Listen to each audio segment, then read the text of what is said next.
Hello everyone, welcome back to Edmatics. मैं हूं आपका मैथ टीचर डीके सर। दोस्तों, आज के इस वीडियो में हम लोग देखेंगे क्लास 10th एनसीईआरटी का एक बहुत ही इंपॉर्टेंट चैप्टर जिसका नाम है स्टैटिस्टिक्स। एग्जाम्स ऑफ व्यू से बहुत ही इंपॉर्टेंट चैप्टर है, इजी चैप्टर है, स्कोरिंग चैप्टर है। ठीक है, इस वीडियो को आप ध्यान से समझना है। सभी कॉन्सेप्ट को मैं क्लियर करूंगा, बेसिक टू एडवांस लेवल को। उसके बाद हम लोग बोर्ड एग्जाम में जितने भी टाइप्स के क्वेश्चन आते हैं उसको कैसे स्मार्ट तरीके से सॉल्व किया जाता है उसको हम लोग सीखेंगे इस वीडियो में। ठीक है, तो इस वीडियो में प्लीज़ लास्ट तक बने रहेगा और वीडियो को लाइक, सब्सक्राइब एंड शेयर जरूर करना है। ओके, तो देखिए इस चैप्टर में जितने भी टॉपिक्स हैं उसको मैंने पहले लिख लिया है। जैसे कि इस चैप्टर से रिलेटेड जितने भी बेसिक कॉन्सेप्ट है पहले हम लोग देखेंगे कि जैसे इंपॉर्टेंट टर्म्स आपको समझना होगा कि डाटा क्या होता है, ग्रुप डाटा क्या होता है, रो डाटा क्या होता है, अरेंज डाटा क्या है। बहुत सारे इसमें टर्म्स हैं, आगे हम लोग सभी देखने वाले हैं। फ्रीक्वेंसी क्या होता है, कम्युलेटिव फ्रीक्वेंसी क्या होता है, जैसे क्लास इंटरवल क्या होता है। यहाँ पे मैंने कुछ लिखा और बहुत आगे हम लोग को आगे जब हम लोग बढ़ेंगे तो और भी बहुत सारे टर्म्स आएंगे, उसको हम लोग वन बाय वन समझेंगे। ठीक है, मैं बहुत ही क्विकली बताऊंगा, टू द पॉइंट बातें होगी, कोई बकवास बातें नहीं होगी, क्योंकि आपका एग्जाम आने वाला है, टाइम आपका बहुत इंपॉर्टेंट है। ओके, क्लास साइज भी हम लोग देखेंगे, समझेंगे। अगर आप एक बार ना सभी कॉन्सेप्ट को समझ जाते हो इस चैप्टर से रिलेटेड तो आपसे एक भी क्वेश्चन नहीं छूटेगा एग्जाम में, मेरा गारंटी है। क्योंकि इसमें कॉन्सेप्ट का ही सारा खेल है, कितना आप जानकारी रखते हो कि क्लास साइज क्या होता है, क्लास इंटरवल क्या होता है, फ्रीक्वेंसी। अगर ये सब जान रहे हो तो बस वैल्यू पुट करना है फार्मूला के अंदर, सॉल्व करके आंसर निकालना है। थोड़ा सा कैलकुलेटिव होता है इसका क्वेश्चन, लेकिन आपको पता होना चाहिए कि कौन सा टर्म क्या होता है, उसका डिफिनेशन और फुल कॉन्सेप्ट आना चाहिए। ओके, जैसे कि यहाँ पे आगे थोड़ा सा बढ़ेंगे तो measures of the central tendency में हम लोग तीन चीज़ पढ़ेंगे। मीन निकालने आपको आना चाहिए, मीडियन निकालने आना चाहिए, ग्रुप डाटा या अनग्रुप डाटा का मोड निकालने आना चाहिए। तीनों क्या होता है हम लोग आगे समझने वाले हैं। पहले मैं दिखा देता हूँ कि क्या क्या पढ़ने वाला है। ग्रुप डाटा देखिए आ गया, अनग्रुप डाटा आ गया, इससे रिलेटेड क्वेश्चन आते हैं। उसके बाद जो भी प्रॉब्लम होते हैं उसको कितने मेथड से सॉल्व किया जाता है, तो देखिए अजम्पशन मीन मेथड होता है, स्टेप डेविएशन मेथड होता है, एम्पेरिकल रिलेशन क्या होता है ये भी पढ़ेंगे, और एक लास्ट में टॉपिक है ओगिव, ये क्या होता है इसको अच्छे से आपको समझना है। ठीक है, तो चलिए हम लोग स्टार्ट करते हैं इस चैप्टर को with basic definition. What is statistics. ठीक है, व्हाट इज स्टैटिस्टिक, अच्छे से इसको बोलना है। इसको हिंदी में सांख्यिकी बोलते हैं। तो इसमें सबसे पहले अगर इसका डिफिनेशन की बात किया जाए ना, कि statistics is a branch of mathematics in which deal with collection of data, organisation of data, presentation of data, analysis of data, interpretation of data. इसमें ये सब डील करते हैं स्टैटिस्टिक्स में। ठीक है, तो चलिए रियल लाइफ एग्जांपल देख लेते हैं, शायद आपको कुछ समझ में आ जाए। समझ में तो आएगा ही, क्योंकि इजी है, ये सब उतना भी हार्ड नहीं है।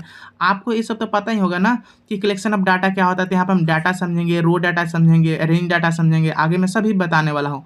और डाटा को ऑर्गेनाइज करना सीख, इस चैप्टर में हम लोग डाटा को कलेक्ट करना सीखेंगे। ठीक है, कलेक्ट करते हैं, फिर डाटा को ऑर्गेनाइज करते हैं, अरेंज करते हैं, फिर डाटा को प्रेजेंट करते हैं, डाटा को एनालिसिस करते हैं इसी चैप्टर के हेल्प से। फिर ठीक है, और डाटा को फिर एनालाइज करके लास्ट में रिजल्ट पे पहुंचते हैं डाटा की हेल्प से। ठीक है, जैसे कि एग्जांपल की बात करें, average marks of student in class. ठीक है, स्टैटिस्टिक्स की हेल्प से आप इसको सॉल्व कर सकते हो।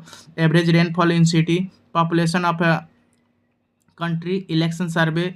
ठीक है, रिजल्ट, ये सब क्या है, स्टैटिस्टिक्स का ही पार्ट है। ठीक है, अब हम लोग सभी जितने भी टर्मिनोलॉजी है इस चैप्टर से उसको हम लोग समझने का कोशिश करेंगे। ठीक है, स्टार्ट करते हैं डाटा से। What is data. तो डाटा इज बेसिकली, एक मिनट, तो देखिए अब हम लोग समझते हैं डाटा क्या होता है। ये बेसिक टर्म है रिलेटेड टू दिस चैप्टर। तो अगर बात किया जाए डाटा, तो इसका डेफिनेशन मैंने पहले ही लिख लिया ताकि आपका टाइम वेस्ट ना हो। तो इसको बोल रहा है कि a collection of facts, figure, observation और इन्फॉर्मेशन इज कॉल्ड डाटा। ठीक है, जितने भी हमारे पास इन्फॉर्मेशन होते हैं, जैसे कि मैं बोलूँगा कि एक क्लासरूम में 50 बच्चे हैं, तो एक डेटा है। मैंने बोला कि मेरे यहाँ 10 बुक्स पड़े हुए हैं और अलग अलग, मतलब 5 साइंस का बुक है, 5 मैथ का बुक है, ऐसे। तो डाटा कुछ भी हो सकता है, कोई फैक्ट हो सकता है डाटा, कोई फिगर हो सकता है, figure means number, how much, कोई अमाउंट में। ठीक है, कोई ऑब्जर्वेशन डाटा हो सकता है, या फिर कोई इन्फॉर्मेशन डाटा हो सकता है। ओके, तो इसीलिए बोल रहे हैं कि data is a collection of fact. Data क्या होता है, फैक्टों का कलेक्शन होता है, या फिगर का कलेक्शन होता है, या ऑब्जर्वेशन का कलेक्शन होता है, या इन्फॉर्मेशन का कलेक्शन होता है। ये सभी को हम लोग डेटा बोलते हैं। ओके, जैसे कि एग्जांपल की बात किया जाए, देखिए मार्क्स ऑफ स्टूडेंट, एक क्लास में जो मार्क्स लाया गया है स्टूडेंट्स के द्वारा, 20 मार्क्स लाया गया है, 25 मार्क्स लाया है, 30 मार्क्स लाया गया है, 35 मार्क्स लाया गया है, 40 मार्क्स लाया गया है। ये सब डाटा है, क्या किसका डाटा है, स्टूडेंट के द्वारा लाया गया मार्क्स। ओके, तो ये अपने आप में डाटा कहलाएगा। जैसे कि एज ऑफ स्टूडेंट की बात किया था, ये भी डाटा है, ठीक है। जितने भी ये अपने आप में इन्फॉर्मेशन है ना, और इन्फॉर्मेशन डाटा होता है, और ये ग्रुप ऑफ डाटा है, ठीक है। 1 2 3 4 5 6 7 यहाँ पे डाटा है, क्या है, मार्क्स ऑब्टेन्ड बाय स्टूडेंट्स हैं। तो ये जो इन्फॉर्मेशन यहाँ पे दिया गया है, marks obtained by student is called data. Okay, और एक ग्रुप ऑफ डाटा है, ठीक है। एज ऑफ स्टूडेंट, जितने भी स्टूडेंट बैठे हुए क्लासरूम में, अगर उसका एज को ऑब्जर्व किया जाए ना, तो वो सभी का एज इस तरह मिला, 14 15 16 20 30। तो ये सब अपने आप में डाटा कहलाएगा। ओके, अब हम लोग चलते हैं टाइप्स ऑफ डाटा। डाटा होते कितने टाइप्स के हैं, तो सबसे पहले हम लोग रो डाटा देखते हैं। रो मतलब कोई चीज़, कच्चा चीज़ होता है ना, जैसे रो ऑयल होता है, कच्चा तेल वगैरह जो होता है, क्रूड ऑयल होता है, वो सब रो होता है, ठीक है। तो अगर यहाँ पर रो डाटा की बात किया जाए ना, तो data collected in original form, कोई भी डाटा जो ओरिजिनल फॉर्म में कलेक्ट किया गया ना, मान लीजिए कि एक लड़का का जो मार्क्स है 20 मार्क्स ऑब्टेन किया थे ओरिजिनल फॉर्म में, अगर इसमें हम लोग कुछ मॉडिफाई करके 1 2 मार्क्स बढ़ा दिए या घटा दिए ना, ठीक है, तो उसको हम लोग डाटा बोलेंगे। लेकिन रो डाटा क्या होता है, data collected in original form is called raw data. जैसे कि marks obtained by student, student के द्वारा जो मार्क्स ऑब्टेन्ड किया जाता है वो रो डाटा होता है, वो रो डाटा होता है। ये सब इंफॉर्मेशन है अपने आप में, ठीक है। इसी को डाटा कहा जाता है। अरेंज डाटा, इसी डाटा को असेंडिंग ऑर्डर या डिसेंडिंग ऑर्डर में सजा देंगे ना, अरेंज कर देंगे, तो इसी को अरेंज डाटा बोला गया है। मतलब कि ये जो डाटा बस रैंडम से लिख दिया गया है। मैं बोलूँगा डाटा को अरेंज करो, किस फॉर्म में, असेंडिंग में या डिसेंडिंग, बढ़ते क्रम में घटते क्रम में, तो डाटा अरेंज्ड इन असेंडिंग और डिसेंडिंग ऑर्डर। वैसे डाटा जो अरेंज्ड हो असेंडिंग ऑर्डर या में, असेंडिंग ऑर्डर में या डिसेंडिंग ऑर्डर में, ठीक है।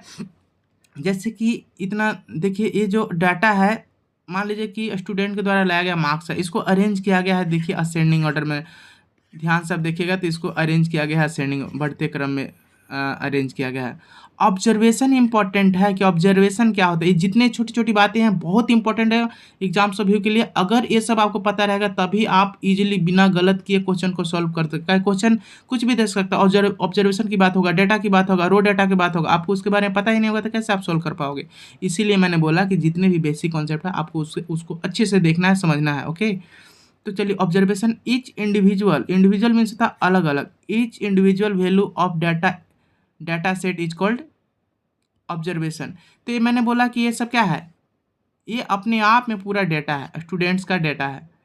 क्यों, क्योंकि स्टूडेंट के द्वारा ऑब्टेन किया गया इन्फॉर्मेशन जो कि मार्क्स के फॉर्म में है, इसलिए होता है set of information is called data. मैंने क्या बोला, set of information is called data. Information क्या है, मार्क्स ऑफ स्टूडेंट, ठीक है। इसमें जो अलग अलग जो मैंने जो इंडिविजुअल वैल्यू मैंने देख रहा है ना, उस चीज़ को ऑब्जर्वेशन बोलेंगे, ठीक है। जैसे यहाँ पे राम के द्वारा स्कोर किया गया मार्क्स है, श्याम के द्वारा या फिर मनीष के द्वारा, किसी का भी ना, तो मैं बोलूँगा कि राम के द्वारा ऑब्टेन किया गया मार्क्स का ऑब्जर्वेशन क्या है, 27 है। ओके, तो observation, each individual value of the data set is called in observation, ठीक है।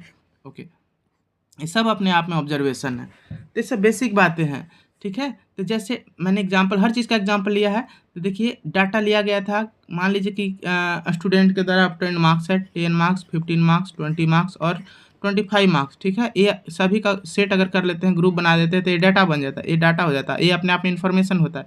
सेट ऑफ इन्फॉर्मेशन को ही डाटा कहते हैं। तो ये जो है 10 क्या है, ऑब्जर्वेशन है। 15 क्या अपने आप में इंडिविजुअल वैल्यू है किसी स्टूडेंट का, तो ये भी ऑब्जर्वेशन है। 20 क्या है, तो ये भी ऑब्जर्वेशन ही है। ये सब अलग अलग जो वैल्यू मैंने लिखा है ना, ये सब ऑब्जर्वेशन है डियर स्टूडेंट्स। आई होप कि आप समझ गए। उसके बाद हम इंपॉर्टेंट एक टॉपिक है जिसका नाम है फ्रीक्वेंसी। फ्रीक्वेंसी मीन्स होता है हिंदी में बारंबारता, मोड भी बोल सकते हैं। फ्रीक्वेंसी मीन्स जो रिपीट करे, फ्रीक्वेंसी मीन्स जो रिपीट करे। ओके, तो इसका डिफिनीशन की बात करें तो numbers of times and observation occur, किसी डेटा में, डेटा मतलब ग्रुप ऑफ इंफॉर्मेशन, ये डेटा हमारा था, हाँ कुछ भी हो सकता है, मार्क्स हो सकता है, एज हो सकता है, या फिर चाइल्ड हो सकता है, कुछ भी हो सकता है डाटा, ठीक है।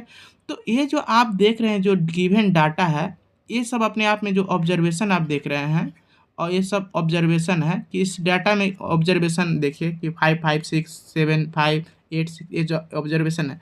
तो इसमें फ्रीक्वेंसी की बात करें ना, तो देखिए ऑब्जर्वेशन 5 का फ्रीक्वेंसी मतलब 5 कितने टाइम्स रिपीट किया है, 3 टाइम्स, ठीक है। फ्रीक्वेंसी का मतलब जस्ट रिपीटेशन ऑफ डाटा होता है, रिपीटेशन ऑफ ऑब्जर्वेशन होता है, रिपीटेशन, ठीक है, कितने बार रिपीट किया है, तो 5 कितने टाइप्स, तो 5 ऑब्जर्वेशन जो 5 है इसका फ्रीक्वेंसी कितना है, 3 होगा। ऑब्जर्वेशन 6 है, इसका फ्रीक्वेंसी 2 होगा, मतलब 2 बार आया है इस डाटा में। 7 एक बार आया है, और 8 भी, 8 का फ्रीक्वेंसी भी 1 होगा। ठीक है, तो मैं मैक्सिमम फ्रीक्वेंसी किसका है, तो 5 का। फ्रीक्वेंसी ऑफ 5 पूछ दिया जाए, फ्रीक्वेंसी ऑफ 1 6 पूछ दिया जाए, तो यहाँ पर पूछा फ्रीक्वेंसी ऑफ 5 कितना होगा, 3 हो जाएगा। जो मैक्सिमम टाइम रिपीट करता है वो फ्रीक्वेंसी होता है। ठीक है, फ्रीक्वेंसी डिस्ट्रीब्यूशन टेबल है, हम लोग समझते हैं कि अ टेबल, एक ऐसा टेबल जो मैंने नीचे बनाया है, एक ऐसा टेबल, ठीक है, अ table showing observation and there frequency. ठीक है, एज सब ऑब्जर्वेशन है। ठीक है, मान लीजिए कि क्लास में 10 स्टूडेंट, 2 ऐसे स्टूडेंट है, फ्रीक्वेंसी। ठीक है, ठीक है, marks, a table showing observation and there frequency. ये तो ऑब्जर्वेशन है 10, 10 क्या हो सकता है, 10 मान लीजिए कि 10 मार्क्स वाले कितने स्टूडेंट, तो इसका फ्रीक्वेंसी 2 है। मान लीजिए 20 मार्क्स वाले कितने स्टूडेंट है क्लास में, तो 4 स्टूडेंट है। ठीक है, फ्रीक्वेंसी मतलब बारंबारता। ठीक है, बारंबारता इसको ऐसे समझिए कि जो रिपीटेड होता है, ऐसे मोड को ही बारंबारता बोलते हैं हिंदी में। ठीक है, उसके बाद देखिए 30 का फ्रीक्वेंसी कितना है, 3। मैं बोलूँगा कि एक क्लास में 10 मार्क्स लाने वाले थे, 10 मार्क्स का ऑब्जर्वेशन हो गया। इसका फ्रीक्वेंसी बताओ, तो कितने बच्चे हैं, 2 बच्चे हैं, तो ये फ्रीक्वेंसी हो गया।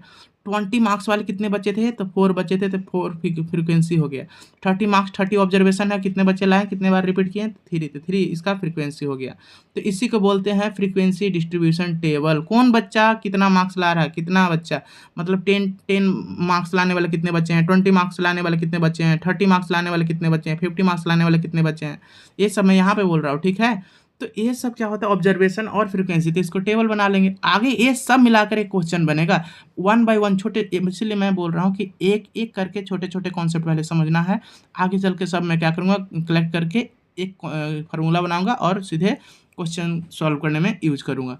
तो हम लोग डाटा देखे थे, अनग्रुप अरेंज डाटा होता है, रो डाटा होता है। यहाँ पे एक देख लिए हैं अनग्रुप डाटा क्या होता है। ठीक है, आगे चल के ग्रुप डाटा भी मिलेगा।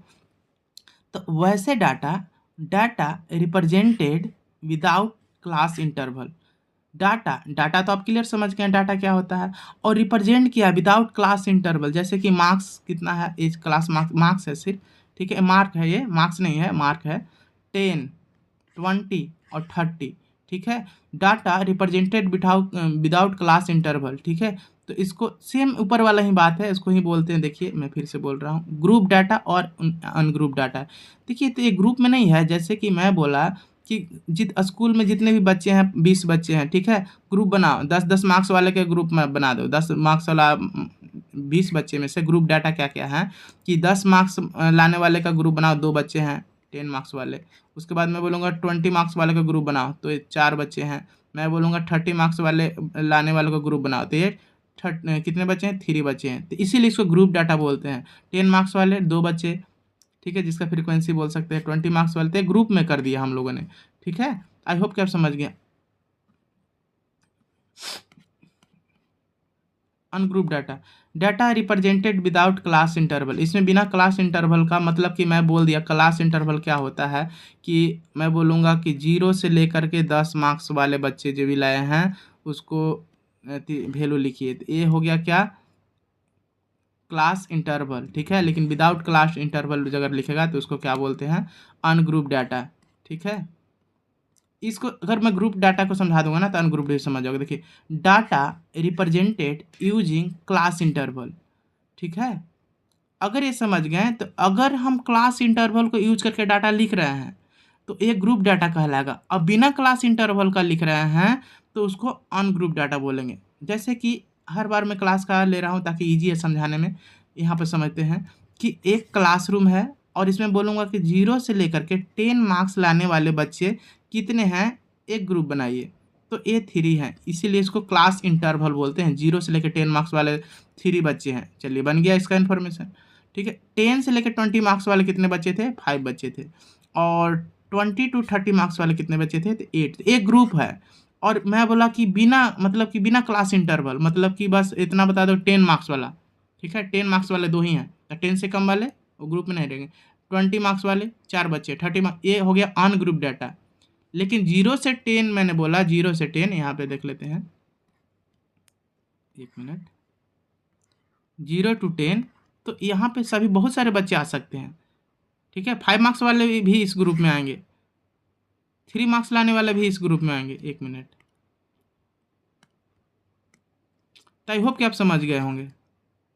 ग्रुप डाटा एंड अनग्रुप्ड, एक ही डिफरेंस है कि ग्रुप डाटा में क्या लगता है, डाटा रिप्रेजेंट किया जाता है क्लास इंटरवल के साथ, ठीक है, और अनग्रुप डाटा में जो डाटा, अनग्रुप डाटा में जो डाटा रिप्रेजेंट कर किया जाता है विदाउट क्लास इंटरवल के साथ। ओके, क्लास इंटरवल आप समझ गए होंगे, रेंज में होना चाहिए 0 से 10। अगर ऐसा लगा था क्लास इंटरवल बस अलग अलग लिखा हुआ है, ठीक है, 10 20, ये क्लास इंटरवल नहीं है। आई होप कि आप समझ गए होंगे। उसके बाद क्लास इंटरवल की बात हो रही थी, इतना देर तक समझ लेते हैं क्लास इंटरवल होता है क्या।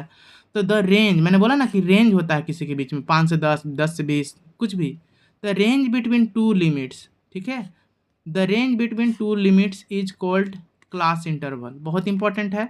जैसे कि रेंज लिया ना कि मैंने 10 से लेकर 0 से लेकर के 10 लाने वाले मार्क्स, 10 0 से लेकर 10 मार्क्स लाने वाले बच्चे, या फिर 10 से 20 मार्क्स लाने वाले स्टूडेंट, 20 से 30 मार्क्स लाने वाले बच्चे, ये सब रेंज हुआ। तो इसी चीज़ को बोलते हैं क्लास इंटरवल। इसी चीज़ को क्या बोलते हैं, क्लास इंटरवल। तो देखिए ईच इज कॉल्ड इंटरवल, ये इंटरवल बोलते हैं, ठीक है। ये इजी सा कॉन्सेप्ट है, इसमें बहुत बहुत रॉकेट साइंस नहीं। लोअर, इसी क्लास इंटरवल में 2 वैल्यू होता है, 0 से लेकर 10 मैंने लिख दिया, तो इसको लोअर वैल्यू, इसको हायर वैल्यू नहीं बोलेंगे।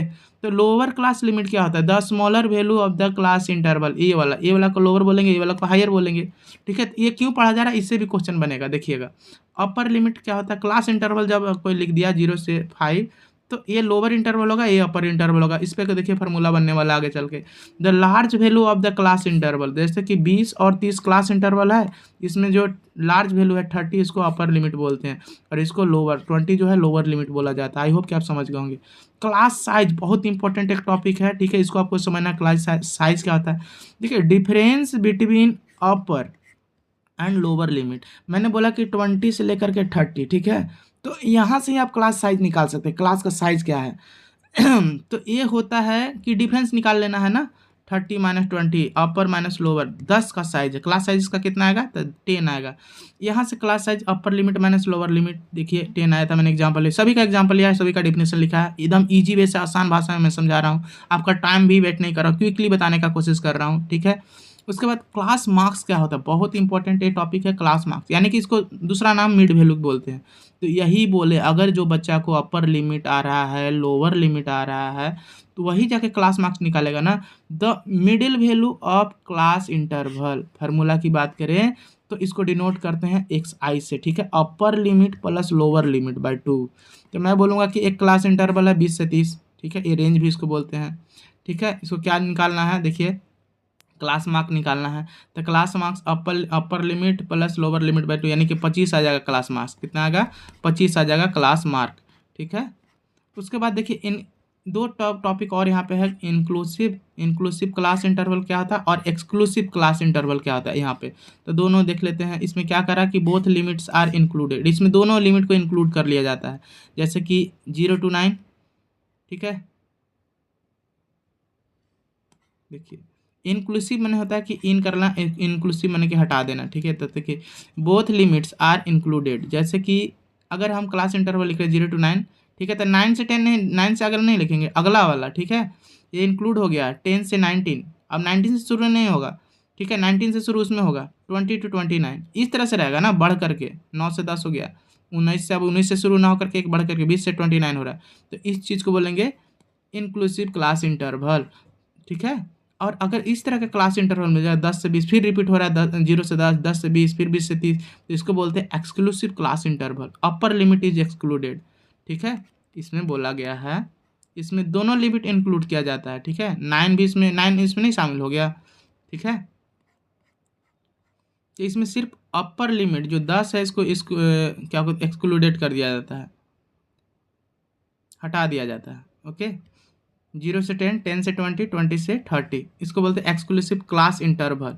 बहुत इजी सा कॉन्सेप्ट है, बहुत इसमें वो टेंशन वाली बात नहीं कि नहीं समझ में आ रहा है, ऐसा कुछ है ही नहीं। बस जैसे ही बोलेगा कि inclusive limit, inclusive class interval क्या होता है, तो इसमें बस इतना लिखना कि both limits are included, inclusive included होता है, ठीक है। जैसे कि 0 to 9, 10 to 19, 20 to 29, इसमें देखिए एक्सक्लूसिव क्लास इंटरवल क्या था, अपर लिमिट इज एक्सक्लूडेड, मतलब कि हटा दिया जाता है। ठीक है, जैसे कि 0 to 10, 10 to 20, 20 to 30। इतना समझने के बाद हम लोग देखते हैं कंटिन्यूअस सीरीज। ये इंपॉर्टेंट है, बस लिख दिया है, class interval without any gap. ठीक है, उसको कंटिन्यूअस सीरीज बोलेंगे। ऐसा क्लास इंटरवल जो गैप नहीं हो रहा, जब जहाँ से खत्म हो रहा है वहाँ से शुरू हो रहा है, तो ये जी आप समझ गए एक बार में। 0 से 10, 10 से ही शुरू हो रहा है, 20, 20 से ही शुरू हो जाए, तो ये कंटिन्यूअस गैप सीरीज होगा। ठीक है, कंटिन्यूअस सीरीज होगा।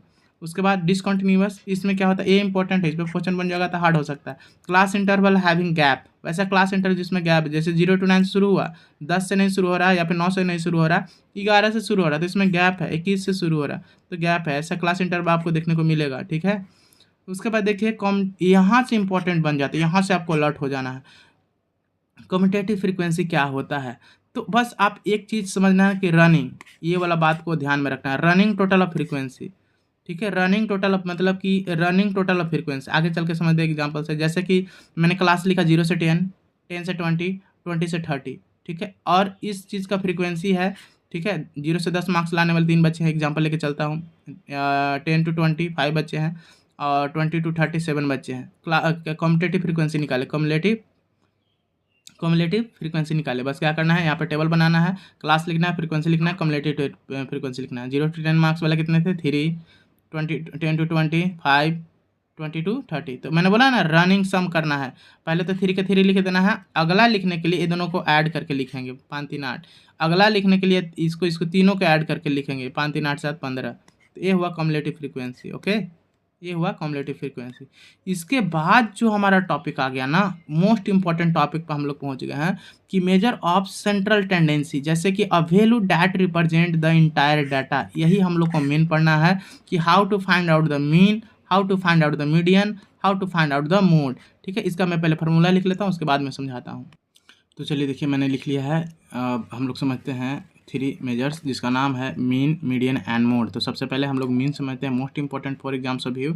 ओके, सबसे पहले मीन का सिंपल मीनिंग समझते हैं ना, एवरेज ऑफ ऑब्जर्वेशन। ठीक है, बस एक लाइन में मैंने लिखा, जितने भी ऑब्जर्वेशन होता है, ऑब्जर्वेशन आप ऑलरेडी समझ चुके हैं कि ऑब्जर्वेशन होता क्या है। ठीक है, दिए हुए ग्रुप ऑफ डाटा में जितने भी अलग अलग इंडिविजुअल वैल्यू होता है उसको ऑब्जर्वेशन कहलाता है, जिसको ऑब्जर्वेशन कहा जाता है, ऑलरेडी मैंने बता चुका है।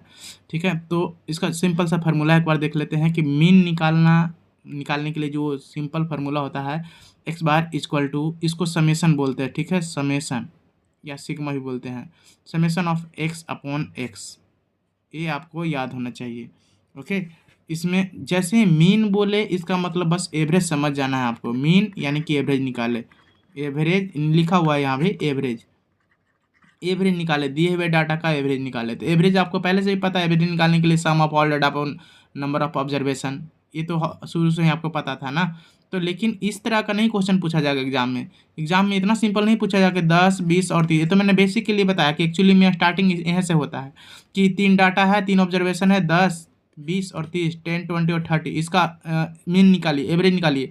तो जैसे मीन बोल रहा है ना, मतलब कि एवरेज पूछ रहा है, एवरेज पूछ रहा है, तो एवरेज मतलब कि सभी को सम करते हैं, 10 + 20 + 30। तो इस चीज़ को तो 3 ही डाटा, उसमें 20 डाटा, 100 डाटा दे दिया जाए, तब उसमें क्या करेंगे, एक चीज़ लगा देते हैं, सिग्मा यानी कि समेसन। इसका मतलब होता है, इसका नाम है सिग्मा, इस सिंबल का, इसका मतलब होता है समेसन। एक मिनट, जोड़, समेसन, ऐड करना। ठीक है, बस इतना समझिए अभी के लिए। ओके, तो यहाँ पे सिग्मा ऑफ एक्स का मतलब क्या होता है, मैं जल्दी से बता देता हूँ, हर चीज़ का बारे में मैं थोड़ा थोड़ा बता दूंगा ताकि कहीं भी आपको दिक्कत ना रहे। इसका मतलब होता है सम ऑफ ऑब्जर्वेशन।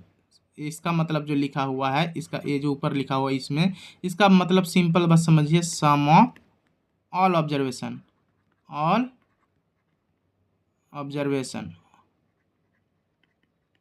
बस। ओके, और इसमें एक्स क्या है, यहाँ पे एक्स, यहाँ पे पहले मैं इसको मिटा देता हूँ, ठीक है, ताकि आप अच्छे से समझ जाए। यहाँ पे नीचे में जो एक्स है वो क्या है, नीचे एक्स नहीं है, एन है, ध्यान से देखिए, यहाँ पे एन है, यहाँ पे नंबर ऑफ ऑब्जर्वेशन होता है।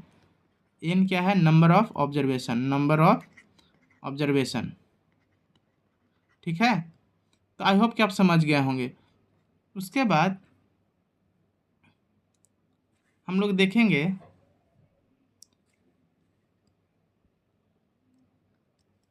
इसको थोड़ा सा और क्लीन कर देता हूँ। यहाँ पे जो और भी छोटा छोटा कॉन्सेप्ट है साथ के साथ बताते चल रहा हूँ, ठीक है। इसको और मैं क्लीन कर देता हूँ। देखिए, मीन ऑफ ग्रुप डाटा। तो डाटा ग्रुप हो सकता है या फिर अनग्रुप्ड हो सकता है। मीन निकालने के लिए पूछा जाएगा। एग्जाम में कैसे पूछागा वो समझते हैं कि find mean of group data. Group दिए हुए ग्रुप डाटा को हम लोग मीन कैसे निकालते हैं। तो ग्रुप डाटा मतलब कि ज़रूर उसमें क्लास होगा, फ्रीक्वेंसी होगा, तभी तो ग्रुप डाटा होगा। और ग्रुप डाटा अनग्रुप डाटा आपको पता ही है क्लास कैसा होता है। देखिए, इंक्लूसिव और एक्सक्लूसिव वाला मैंने कॉन्सेप्ट बताया था कि मान लीजिए कि क्लास इंटरवल 0 टू, जिसको रेंज बोलते हैं 0 to 10 है, ठीक है, और वहीं से शुरू हो जाए, ठीक है।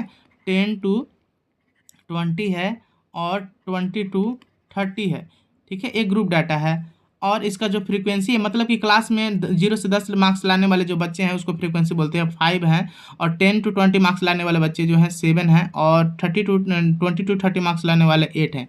इसको क्या बोलते हैं, ग्रुप डाटा, और इसको बोलते हैं फ्रीक्वेंसी, इसको बोलते हैं क्लास मार्क्स, ठीक है।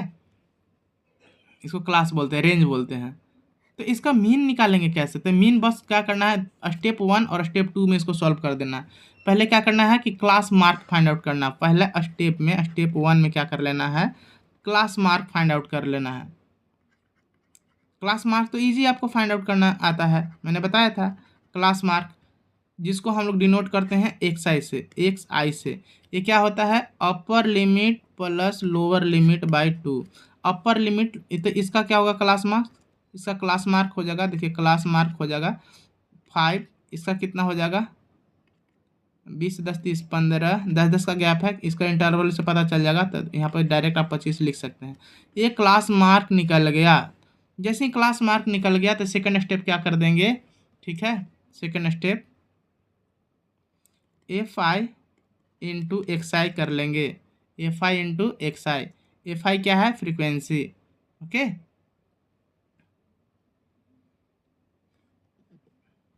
एक मिनट, एफ आई क्या है, फ्रीक्वेंसी, यानी कि 5 इंटू 5, ठीक है।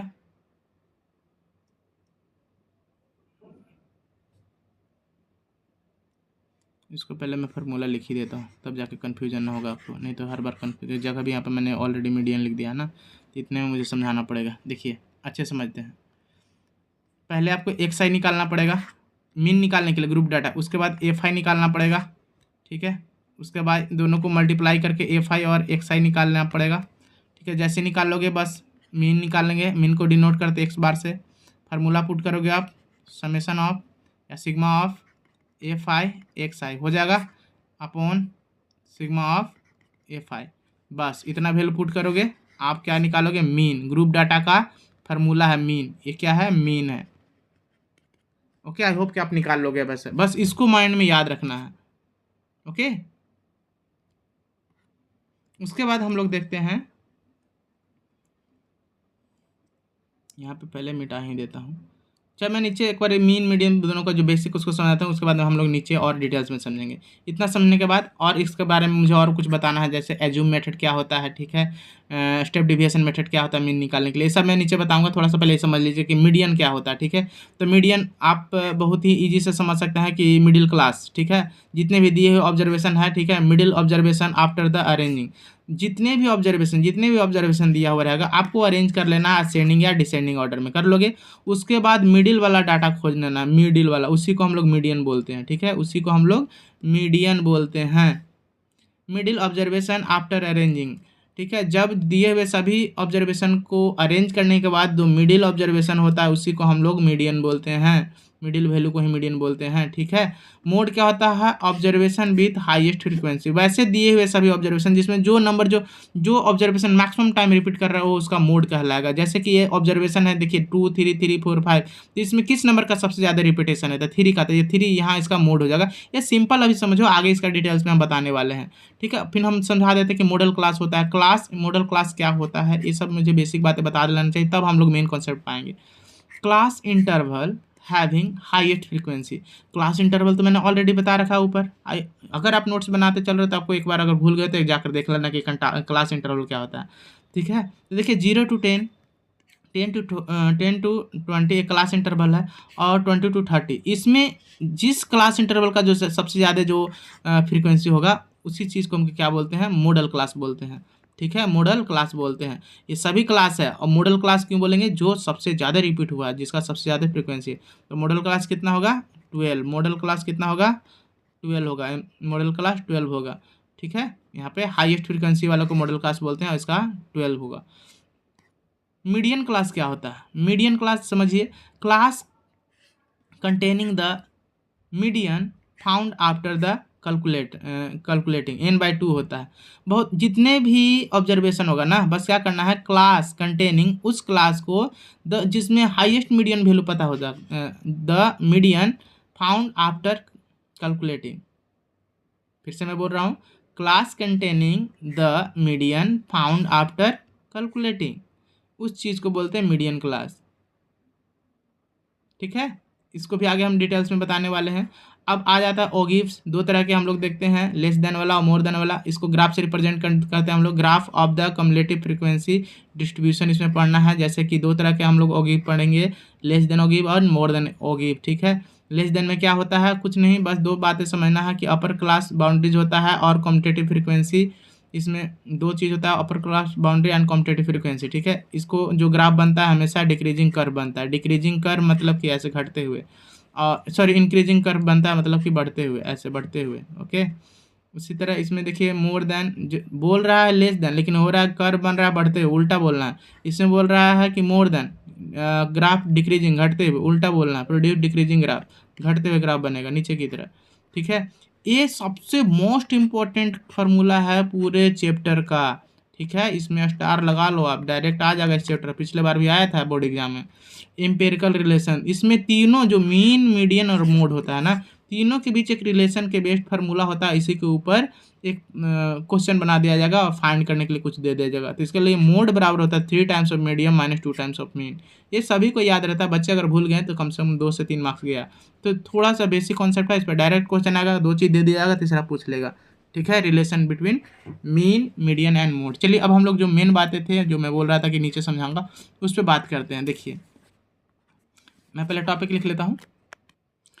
तो देखिए, अभी मैंने जितने भी कॉन्सेप्ट थे लिख दिए। अभी हम लोग क्या, एम्पेरिकल रिलेशन पढ़ने के बाद, यानी कि इसका जो सिंपल सा फार्मूला है, mode equal to 3 medium median minus 2 mean, पढ़ने के बाद हम लोग देखते हैं मीन का कुछ और कॉन्सेप्ट जो एग्जाम सभी से बहुत इंपॉर्टेंट है।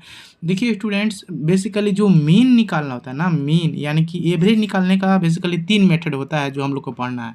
ठीक है, डायरेक्ट मेथड, ठीक है, फिर एज्यूम मेथड और स्टेप डेविएशन मेथड। और आपको पता है कि डायरेक्ट मेथड तो बना लेंगे, लेकिन इसमें टाइम बहुत लगेगा और कैलकुलेशन बहुत करना पड़ता है, मल्टीप्लाई बहुत करना पड़ता होगा। इसीलिए जैसे कि जो हम लोग पढ़े थे ना, सबसे ऊपर वाला मीन निकालने के लिए, ठीक है, समेशन ऑफ लिखते थे, x i f I upon ये वाला निकलते थे, समेशन ऑफ एफ आई। तो ये इसमें बहुत ज़्यादा टाइम लग जाएगा आपको बनाने के लिए। तो फिर बच्चे क्या करते हैं, या तो एज्यूम मेथड अप्लाई कर देते हैं, इसमें शॉर्ट ट्रिक लग जाता है, शॉर्ट कैलकुलेशन होता है, और उससे भी शॉर्ट कैलकुलेशन करना तो स्टेप डेविएशन मेथड लगा देते हैं। लेकिन ये थोड़ा सा आपको समझना मुश्किल है, अच्छे से समझोगे तभी लगा पाओगे।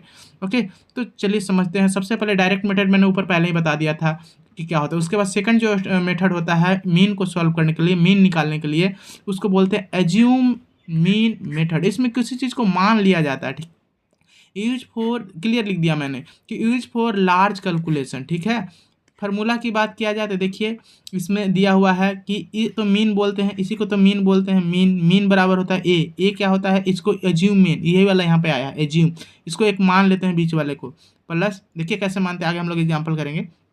ठीक है, समेशन ऑफ एफ आई और डी आई, यहाँ पे डी आई कहाँ से आ गया था, इसी को डिविएशन बोलते हैं। ठीक है, और इसको समेशन ऑफ एफ आई। चलिए उसके बाद हम लोग आगे देखते हैं, वहाँ पर हर चीज़ के बारे में लिख दिया कि डी आई क्या होता है। डी आई इजक्वल टू आप लिख सकते हैं एक्स आई माइनस ए माना हुआ रहता है, मतलब ये क्लास इंटरवल है ना, 10 0 से 10, 10 से 20, 20 से 30। तो इसको आप किसी एक को मान लेते हैं, इसको ए मान लेते हैं, इसी के रिस्पेक्ट में आपको इस सॉल्व करना पड़ता है। मैं जब एग्जाम्पल बताऊंगा ना तो आपको हर चीज़ समझ में आ जाएगा। ठीक है, यहाँ पे मैंने ये बता दिया कि एज्यूम मीन मान लिया जाता है तो इसको, और डी क्या आता है, डी को डिविएशन बोलते हैं, और ए क्या होता है, एक्स आई माइनस ए। ठीक है, अब हम लोग आगे देखते हैं। चलिए देखिए, मैंने सारा लिख लिया है ताकि आपका टाइम वेस्ट ना हो। तो हम लोग बात कर रहे थे जो सेकंड मेथड था डायरेक्ट मेथड फर्स्ट मेथड है, और second method assume mean method है, और थर्ड मेथड है स्टेप डेविएशन मेथड। तो ये इम्पॉर्टेंट है क्योंकि डायरेक्ट मेथड जैसे कि मैंने बताया था कि बहुत ज़्यादा लॉन्ग हो जाएगा और वो कैलकुलेशन करने में हार्ड होता है, बहुत ज़्यादा इसमें मल्टीप्लाई करना पड़ता है। आप या तो अज्यूम मेन मेथड अप्लाई करें, ठीक है, एग्जाम में सॉल्व करने के लिए, या फिर डायरेक्ट डेविएशन मेथड, ठीक है। तो इसमें क्या होता है ना कि मैं एक एग्जांपल, यह एग्जांपल अगर वो समझ आते हैं तो तीनों के तीनों मेथड इजीली आप समझ जाओगे। यूज फॉर लार्ज कैलकुलेशन, ठीक है, लार्ज कैलकुलेशन होगा तो कभी भी डायरेक्ट मेथड मत लगाएं, ठीक है, फंस जाओगे, बहुत टाइम चला जाएगा, ठीक है। एज्यूम मेथड लगाना, इसमें क्या क्या आपको समझना है कि जैसे कि एक्स बार को हर चीज़ के बारे में पहले समझने की होता क्या है, उसका मतलब क्या है, इसमें जैसे ए क्या है और इसका काम क्या होता है, जैसे कि इसका मतलब हर सिंबल का मतलब इसमें आपको समझना है, तब जाके इजीली सॉल्व कर पाओगे। एफ आई क्या है, डी आई क्या है, यहाँ पे एफ आई क्या है, अगर ये समझ जाते हो फाइंड आउट करके वैल्यू पुट करके सॉल्व करोगे सीधा आंसर आएगा, ठीक है। तो यहाँ पे मैंने थोड़ा सा जगह छोड़ा है, नीचे आइए, देखिए मैंने एक एग्जांपल लिया था, एग्जांपल समझते हो आप क्लियर समझ जाओगे। एज्यूम मेथड अप्लाई मैंने किया यहाँ पे, तो सबसे पहले एक क्वेश्चन दे दिया जाएगा, उसका मीन निकालने के लिए बोल दिया जाएगा। क्वेश्चन में क्लास दिया हुआ रहेगा कि मान लेते हैं कि क्लास है 0 से 10, ठीक है। एक कोई भी ले लेते हैं कि किसी भी स्टूडेंट क्लासरूम में कोई स्टूडेंट है, 0 से 10 नंबर लाने वाले 5 स्टूडेंट हैं, 10 से 20 वाले हैं, क्लास इंटरवल है, क्लास है ये 15 है, तो ऐसे 20 to 30 25 स्टूडेंट है, और 30 to 40 35 स्टूडेंट है, 40 to 50 45 स्टूडेंट है। मैं रियल लाइफ से जोड़ करके क्वेश्चन बताने का कोशिश कर रहा हूँ, ठीक है, आई होप के समझ गए होंगे। तो एक क्वेश्चन रहेगा, बस आपको पूछ देगा कि फाइंड मीन, आप जो मेथड आप अप्लाई कर सकते हैं, लेकिन वहाँ पर अगर मेंशन कर दिया है with the help of step deviation method, या फिर डायरेक्ट मेथड, या फिर ये जो मैंने अभी बताने जा रहा हूँ एज्यूम मेथड, तो कैसे सॉल्व करेंगे, इसमें हर चीज़ के बारे में आपको पता होना चाहिए, ठीक है। तो सबसे पहले तो क्लास होता है, ठीक है, इस चीज़ को क्या बोलते हैं, क्लास मार्क, क्या बोलते हैं, एक्स को क्या बोलते हैं, क्लास मार्क। क्लास मार्क मैंने बेसिक कॉन्सेप्ट में ऊपर बताया था क्या होता है। क्लास मार्क्स को हम लोग डिनोट करते हैं एक्स आई से, और निकाला कैसे जाता है, upper limit plus lower limit by 2। तो देखिए क्लास मार्क आप लिए निकाल दोगे 10 + 0 = 10, 10 डिवाइडेड बाई 2 5, तो 5 हो जाएगा। इसी तरह ऐसे डिवाइड इसको जोड़ करके डिवाइड करोगे 2 से तो 15 आ जाएगा, 25 आ जाएगा, 35 आ जाएगा, 45 आ जाएगा। तो क्लास मार्क भी आपने निकाल दिया। इसके बाद फ्रीक्वेंसी टेबल दिया रहेगा एग्जाम में, ठीक है, ये तो क्लास मार्क्स मैंने अभी निकाला, ठीक है। फ्रीक्वेंसी टेबल ये दिया जाएगा 0 से 10 8, 5 है, 8 है, चूंकि मुझे यहाँ पे लिखना चाहिए, लेकिन खैर कोई बात नहीं, ये दिया हुआ रहेगा आपको क्वेश्चन में 5 8 12 10 और 5, ओके, इसको फ्रीक्वेंसी बोलते हैं। उसके बाद जैसे ही बोलेंगे तो ये आप एफ आई इंटू एक्स आई निकाल लेना, एफ आई इंटू एक्स आई नहीं निकल जाएगा, ठीक है। एफ आई कहाँ पे, यहाँ पे, एक्स आई कहाँ पे, यहाँ पे है, दोनों को मल्टीप्लाई करेंगे आपस में 25, ये दोनों को आपस में मल्टीप्लाई करेंगे 120, बस आप देखते रहो कैसे हो रहा है, ठीक है। ये दोनों को आपस में मल्टीप्लाई करेंगे तो 300, और ये दोनों को मल्टीप्लाई करेंगे और ये दोनों को मल्टीप्लाई करेंगे, वैल्यू आ जाएगा। इसके बाद यहाँ पे जैसे फार्मूला है कि समेशन ऑफ एफ आई निकालना होता है, इसका मतलब होता है sum of all observation f i. तो एफ आई वाला वैल्यू कहाँ गया, इसको बोलते हैं, इसको आप टोटल को जोड़ोगे तो 40 आ जाएगा, मैंने लिख दिया यहाँ पे 40। इसको भी हम क्या करेंगे, एफ आई और एक्स आई, यहाँ पे फार्मूला में एफ आई और एक्स आई के आगे जब भी ऐसा लगा रहेगा तो सब वैल्यू को जोड़ना रहेगा, तो आ जाएगा कितना 1024, ठीक है। मीन निकालना है, डायरेक्ट पुट करेंगे मीन निकल जाएगा, ये डायरेक्ट मेथड हो गया। लेकिन नाउ सेकंड मेथड जो होता है ना, जिसको एज्यूम मेथड बोलते हैं, इसमें क्या करना होता है, बस सिंपल सा हो, मैं शुरू से बता रहा हूँ, सिंपल सा काम करना है। कोई भी एक इजी सा क्लास मार्क को मीन मान लेना है, assume any easy class mark as mean. मैं मान लेता हूँ, सबसे मुझे इजी लग रहा है कि इसको हम लोग मीन मान लेते हैं। ये क्लास मार्क आपने निकाल लिया, ठीक है, डायरेक्ट मेथड मैंने बता दिया कैसे करना है, ठीक है। इसको आप एज्यूम मेथड में इसको कोई भी इजी सा क्लास मार्क को 15 को भी मान सकते।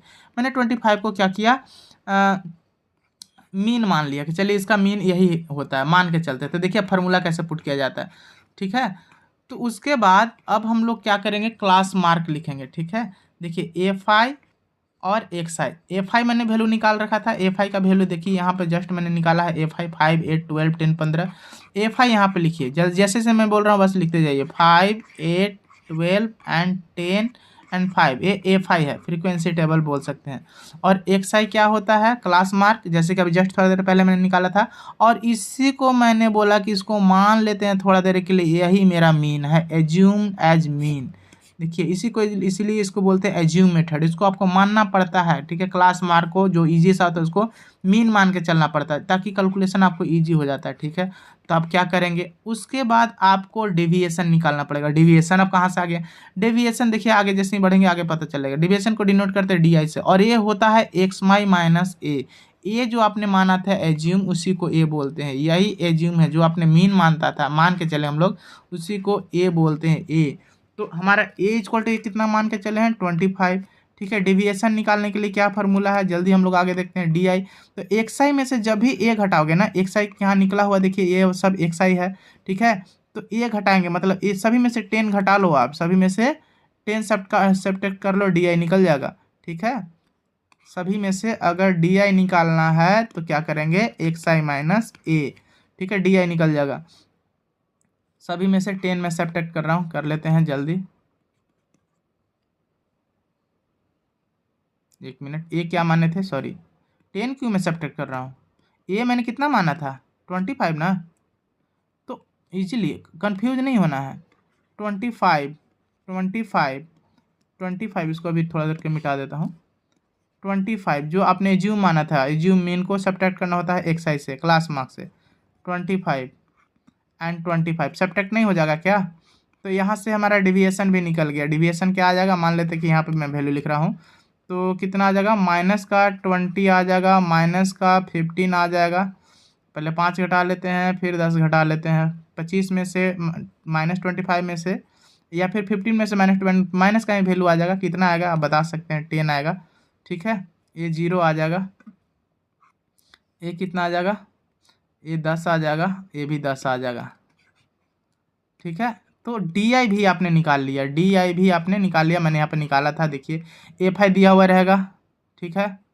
एक्स आई आपने निकाल लिया, डी आई निकालना होता है -10 -20 -10 0 10 20, ठीक है। उसके बाद आप क्या करना है, F i into D I निकालना होता है, क्योंकि फार्मूला में आपको पुट करना है। फार्मूला जैसे देखेंगे तो आपको पता अच्छा निकालना ही पड़ेगा, ठीक है। तो जस्ट मल्टीप्लाई कर देंगे ये दोनों को आपस में।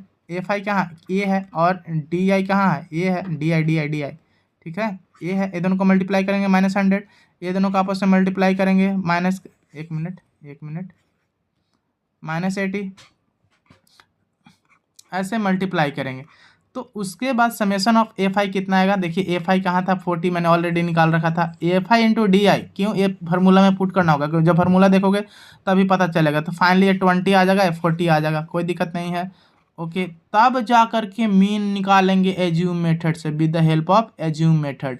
ये फार्मूला क्या होता है आपको याद रखना होगा, तब जाके काम बनेगा ये वाला, ठीक है। एज्यूम मेथड का फार्मूला क्या था, a plus summation of f i d i upon f i d i upon f i, okay. तो इसमें वैल्यू पुट करेंगे, चलिए ठीक है। मीन निकाल, ए मैंने क्या माना था, ए मैंने माना था 25 पुट कर दिया, ठीक है। एफ आई डी आई का वैल्यू 20 आया था, और F I summation of f आई का वैल्यू 40 आया था। इसको कैलकुलेट करेगा जाके आपको मीन 25.5 आ जाएगा, 25.5, ओके। तो ये था एज्यूम डेविएशन मेथड, बहुत ही ईजी है। तो बस आपको क्या करना है, सभी चीज़ का वैल्यू निकालने आना चाहिए, ठीक है। उसके बाद हम लोग देखते हैं स्टेप डेविएशन मेथड, उसी फॉर एग्जांपल को लेकर चलते हैं कि एक एग्जांपल लिए और तीनों मेथड से मैंने बना के दिखाया, ठीक है। मेथड 3 जिसको बोलते हैं स्टेप डेविएशन, ये सबसे शॉर्टेस्ट होता है, सबसे क्विक आप सॉल्व कर पाओगे स्टेप डेविएशन मेथड से। कॉन्सेप्ट मैंने लिख दिया है साफ साफ कि जब क्लास साइज बहुत बड़ा हो और डेविएशन भी बड़े होते हैं, तब आपको डेविएशन मेथड लगा देना होता है। इसमें करना क्या होता है, देखिए मैंने हर चीज़ को साफ साफ लिखा है। Then we should divide deviation in class size, deviation को क्लास साइज से डिवाइड करना होता है। जैसे कि क्लास साइज कितना, क्लास साइज जैसे कि मैंने जो पहला लिया था 0 से 10, तो यही तो क्लास साइज होता है ना, 10 का गैप, ठीक है।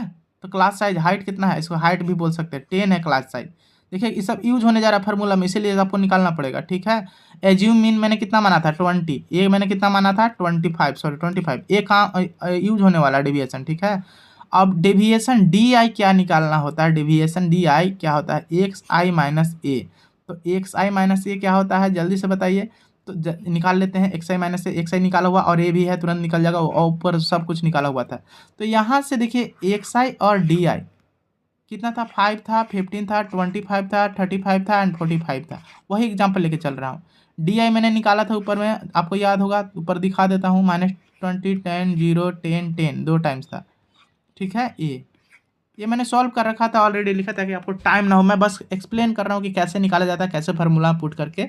एक चीज़ और होता है कि इसमें आपको एक यू आई फाइंड आउट करना, फाइंड यू आई, ठीक है, क्योंकि फार्मूला होता है यू आई, इसका यू आई निकालने का, ठीक है, एक्स आई माइनस ए अपॉन एच, ठीक है, एक्स आई जो कि पता है, ए जो कि पता है, और एच तीनों के तीनों पता है। तो आपको पता है ना एक्स आई माइनस ए को क्या बोला जाता है, इसी को एक्स आई माइनस, एक मिनट, एक्स आई माइनस ए को ही हम लोग क्या बोलते हैं, डी आई बोलते हैं, इसी को डिविएशन बोलते हैं, एक्स आई, ठीक है, और एच को ही क्या बोलते हैं, क्लास मार्क, यदि जो रेंज होता है 10, एच निकाल के हम लोग रखे हैं। तो फाइनली हम लोग यू आई को हम लोग डी आई अपॉन 10 लिख सकते हैं, हाँ लिख सकते हैं बिल्कुल। तब यहाँ से वैल्यू रखेंगे और सॉल्व करेंगे। एक्स आई का वैल्यू पता ही था, ठीक है, क्लास मार्क 5 था, 15 था, 25 था, 35 था एंड 45 था, ठीक है। उसके बाद हम लोग डी आई का वैल्यू निकाल ही लिए थे, -20, -10, 0, 10 और 10। ओके, इसको वैल्यू करके हम पुट करके हम यू आई का वैल्यू निकाल लेंगे। क्यों यू आई का वैल्यू, यहाँ पे यू आई का वैल्यू जस्ट निकाल लेंगे, D i upon 10, D i upon 10, ठीक है। डी आई कितना है 20, ठीक है, हाइट कितना है 10, तो -2 आ जाएगा। अरे डी आई जैसे ही मैं मुझे यू आई निकालना है, क्या निकालना है, यू आई, डी आई का वैल्यू पुट करेंगे -20, गैप कितना है, रेंज कितना है 10, कैंसिल आउट करेंगे, कितना आ गया -2, यही लिखा गया है। तो ऐसे आप सभी निकाल पाओगे, ये -1 है, 0, 1, 2, इतना निकालने के बाद आपका काम हो गया समाप्त। फाइंड जैसे निकालेंगे एफ आई इंटू यू आई, ठीक है, तो ए निकल जाएगा, आप सभी का वैल्यू पता है, यहाँ पे वैल्यू पुट करोगे एफ आई इंटू यू आई निकल जाएगा। उसके बाद हमको मीन निकालने के लिए पहले एक बार summation of f i u i कर देंगे, जिसका वैल्यू 2 आएगा, और समेसन ऑफ एफ आई जिसका वैल्यू 40 आया था। फार्मूला आपको याद होना चाहिए स्टेप डेविएशन मेथड का, क्या होता है, a plus summation of f i u i upon summation of f i into h, ठीक है। अब यहाँ पे सभी चीज़ का वैल्यू क्या करेंगे, पुट करेंगे, सॉल्व करेंगे, आंसर तक पहुँचेंगे, मीन निकल गया। ओके, आई होप कि आपको वीडियो अच्छा लगा होगा, ठीक है। वीडियो अच्छा लगे तो please do like, share and subscribe, ये मेरा न्यू चैनल है, डू सपोर्ट डियर स्टूडेंट। मिलते हैं न्यू वीडियो में, तब तक के लिए कीप लर्निंग, जय हिंद।